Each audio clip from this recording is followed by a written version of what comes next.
الواحد بيدخل الشركة دي كأنه داخل بيت الرعب، معرفش ليه. صباح الخير يا زمايك. صباح الخير يا خالتها. صباح الزفت على دماغك يا أخي.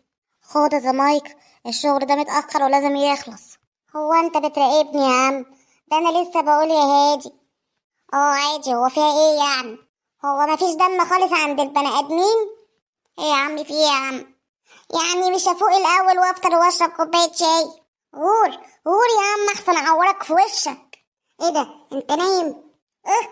لا، ده انا صاحي، حتى بفطر وبشرب الشاي اهو. طب ايه اخبار الشغل يا زمايكا؟ مية مية وكله تحت السيطرة يا مدير. واخبار الموظفين ايه يا زمايكا؟ بصراحة كده كلهم بيقولوا عليك كلام وحش قوي يا مدير. للأسف محدش شايف الحلو اللي جواك. انت بتقول ايه؟ مين اللي قال عليا كلام وحش يا زمايكا؟ لا لا لا، لحد هنا حضرتك وما اقدرش افتن، دول برضو زمايلي. كده؟ طب مخصوم لك 5 ايام يا زمايكا. لا خلاص هقول يا مدير، هقول. هوكش يا مدير، هوكش عمال يجيب في سيرتك طول النهار وبيقول كلام عليك يعني ما ينفعش يتقال ابدا على مدير محترم زي حضرتك. هو بيتكلم عليا ويقول كده؟ هوكشة، انت مرفوض. ليه بس ليه؟ انا عملت ايه؟ يا سواد الحلال ياما، يا لهوي. سامحني يا رب، سامحني يا رب، انا زعلان.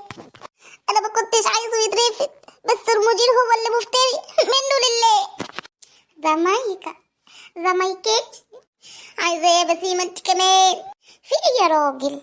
اصلي عايزاك تاخدني النهارده تفسحني وتعشيني بره كده. قومي قومي يا بسيمة. ايه هنروح؟ قومي نجري من وشي احسن اطلع كل القديم والجديد فيكي واطلعك بالتلاتة. انا عملت حاجة في حياتي، انا عارف.